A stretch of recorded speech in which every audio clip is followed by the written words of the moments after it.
ख्रिस्तामध्ये माझ्या प्रिय भाविकांनो, परमेश्वर कुठल्याही व्यक्तीला खाली हाताने पाठवत नाही.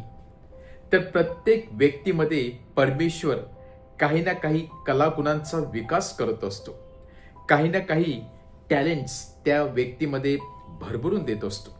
कदाचित प्रत्येक व्यक्तीला सारखे टॅलेंट्स किंवा सारखे गिफ्ट्स किंवा सारखेच कलागुण नसतील, परंतु जे काही कलागुण असतात ते त्या व्यक्तीच्या वाढीसाठी किंवा व्यक्तीसाठी पुरेशी असतात. परंतु जेव्हा आपण आपल्यामधील कलागुणांचा इतरांशी तुलना करण्याचा प्रयत्न करतो, तेव्हा मात्र आपण जीवनामध्ये सुखी नसतो. तेव्हा कुठेतरी आपण आपल्यावरती लक्ष विचलित होत असतो किंवा आपण डिस्ट्रॅक्ट होत असतो. परंतु जेव्हा आपण आपल्याजवळ असलेल्या कलागुणांचा योग्य वेळी योग्य तऱ्हेने वापर करतो, त्याचा फायदा घेत असतो, तेव्हा परमेश्वर त्या कलागुणामध्ये कळत नकळत भर टाकत असतो आणि आपली भरभराट करत असतो. हेच संदेश किंवा हाच संदेश आपल्याला आजच्या शुभवर्तमानामध्ये मिळत आहे. प्रभू येशू ख्रिस्त एक सुंदर असा दाखला आपला सांगत आहे की एका मोठ्या धन्याने किंवा मालकाने आपल्या जवळ असलेल्या 3 विश्वासू लोकांना म्हणजेच त्याच्या सेवकांना जवळ बोलवून प्रत्येकाकडे 10 अशी सोन्याची नाणी दिली व त्यांना सांगितलं की मी बाहेरगावी जात आहे आणि जेव्हा मी येणार तेव्हा तुम्ही या नाण्यांचं असं काहीतरी करा की ज्याचा फायदा मला अधिक होणार आहे. तेव्हा पहिला सेवक हा कष्टाळू होता. त्याला ठाऊक होतं की माझ्याकडे 10 सोन्याच्या नाण्या मिळालेल्या आहेत. त्याने त्याच्यावरती अधिक असा व्यापार केला आणि अजून 10 सोन्याची नाणी मिळवली. दुसऱ्या सेवकाने देखील कष्ट केले.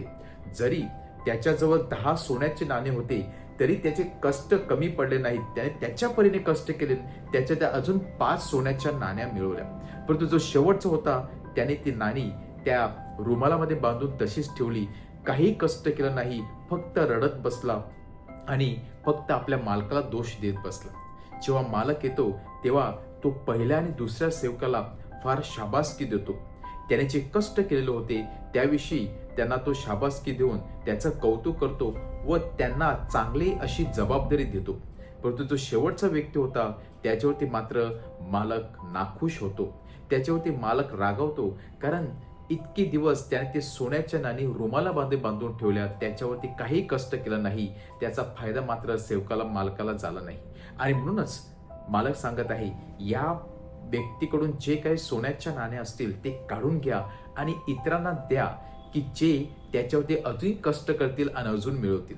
म्हणजेच ज्याच्याकडे आहे त्याला परमेश्वर देत असतो. पण का देत असतो हा पण प्रश्न विचारत नसतो.